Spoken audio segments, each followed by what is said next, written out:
What is up, YouTube? This is your boy, the original Renaissance man, Devon DaVinci. And right now I'm going to be reacting to a YouTube content creator that does amazing things. His art is funny as hell. The things that he presents tends to be things that I never really thought of. Like, he opens up a lot of different topics that gets me to do Google searches and read up more about, like, his other video about the guy that like ate everything. If you haven't seen it, make sure you check out his channel and watch it.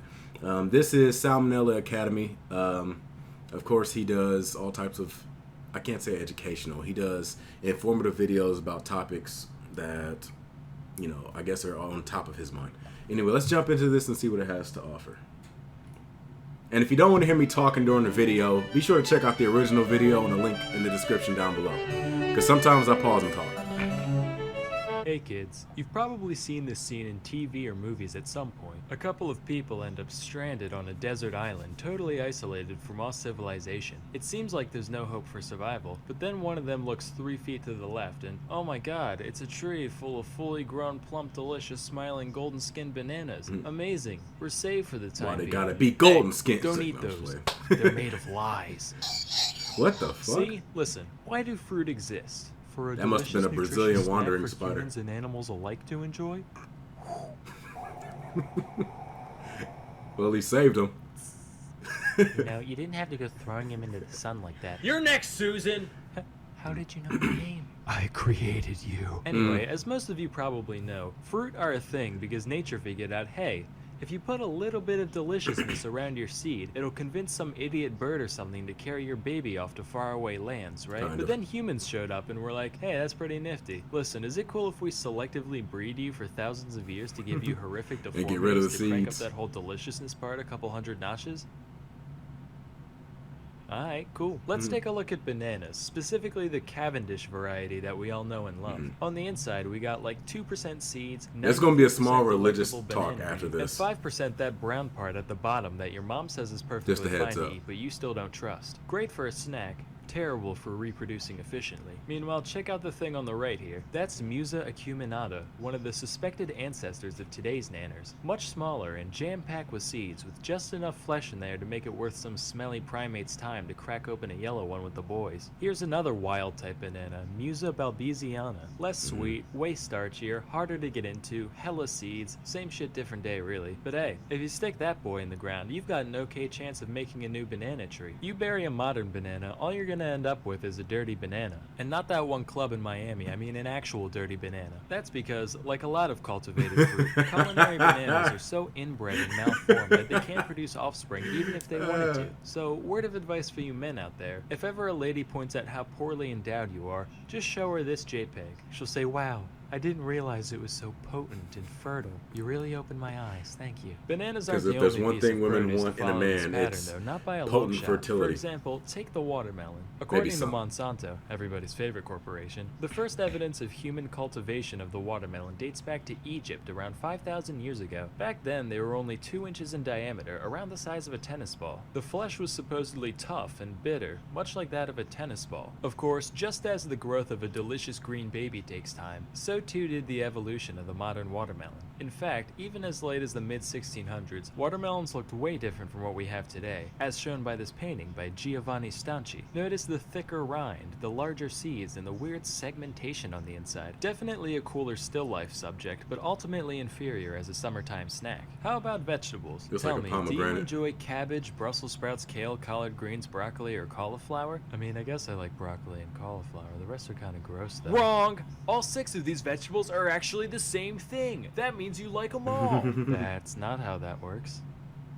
I'll be good. Anyway, these veggies are all just cultivars of the same species, Brassica About to give 'em the oleracea, Brawley otherwise treatment. known as wild cabbage. Every part of the plant is edible to some extent, but there's not much of it to go around. So a bunch of different people throughout history said, alright, what if we just take one specific part of the plant and go fucking insane with it? And that's what they did. Those who bred for giant leaves got kale, going for huge dense flower buds gets you broccoli, Juicy engorged lateral leaf buds equal Brussels sprouts, etc. Speaking of segues, let's check out eggplants. The OG eggplant was first domesticated in India, where it can still be found in the wild today. It looks nothing like an eggplant though, they actually resemble little green berries the size of grapes. The only thing it seems to have in common with the classic purple eggplant is how little both of them have in common with an egg. However, if we add the RGB percentage values of their color and merge their shapes, we do get what looks approximately like an egg, so I guess that solves that mystery. This whole transformation really is a testament to man's greatness though. That's like starting out with a frog and selectively breeding them until you end up with Grimace from McDonald's lore. Speaking of which, did you know Grimace used to be evil and have 4 arms? Yep. This is a real thing. I'd like to think that when they lopped off his extra limbs, all his evil energy went with him, and now there's just 2 plump purple cylinders scampering around the countryside waiting to pull unsuspecting kids under ball pits, never to be seen again.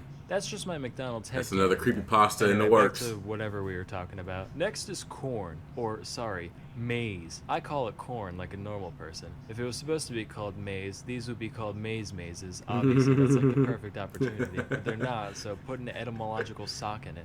Or stocking. Anyway, I was totally expecting old corn to look like those baby corns you find in Chinese food and literally nowhere else. Turns out those actually are just baby corns. One suspected ancestor of corn is known as Teosinte, which looks like this. Gee whiz, Sam, that sure does look like garbage. Good eye, Billy. That's because it was garbage. Whereas modern corn has a kernel count in the hundreds, Teosinte only has 5 to 12, with each one being encased in a hard shell that's basically impossible to get into short of boiling it or chipping a tooth. The fact that people decided to domesticate it in the first place makes sense once you realize that most grains are basically the same thing. But honestly, that just makes me wish people figured out how to turn a piece of wheat into a big chunk of whatever to gnaw on. This whole thing disappointed me so much that I actually moved it to the top of my list of reasons not to visit the Mayans if I ever get a time machine. Wow. Nonetheless, as you can see, human endeavor can accomplish amazing things. And just as a few thousand years of selective breeding can turn this into this, a few hours of learning a week can turn you into, you know, a more talented and interesting version of you. And what better way to do that than with Skillshare.com? Skillshare is an online learning community with over 22,000 classes in technology, design, business, and more. Premium. Be sure to check out Skillshare, I guess. They don't pay me, but he gets advertising from him, and you enjoy his content, so, you know, give it a try. Just a small discussion about bananas, because, and this isn't for anybody that, like, you know, reasonably looks at religious debate and can understand, like, rationality and pretty much look into evidence and things like that. This is for the people that are really stuck on religion and don't bother looking in as far as like, oh, well, I found something, so I'm just go with it without looking into any history to it.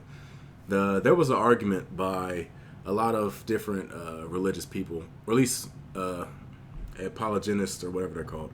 I think it was like Ray Comfort or something. He had said something about, oh, the banana is the atheist's death argument because the banana is God-given proof that God created the world for us because he created this fruit that perfectly is shaped into your hand and it's easy to peel and it's designed so it bends straight towards your mouth while you're holding it, and that sounds suspect.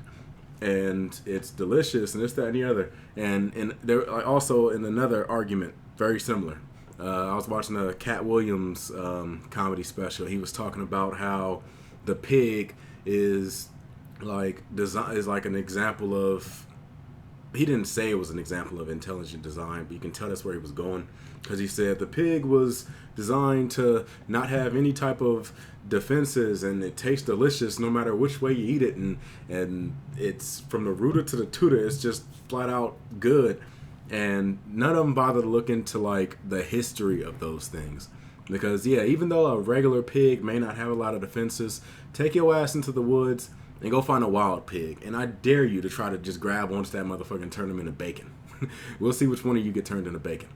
And as far as the banana, just like he said, the banana was something that was genetically engineered to turn into what we know it as today. That goes with just about every vegetable. Like, we design it so that it's more delicious. More delicious means more people want to eat it. More people want to eat it means more profit.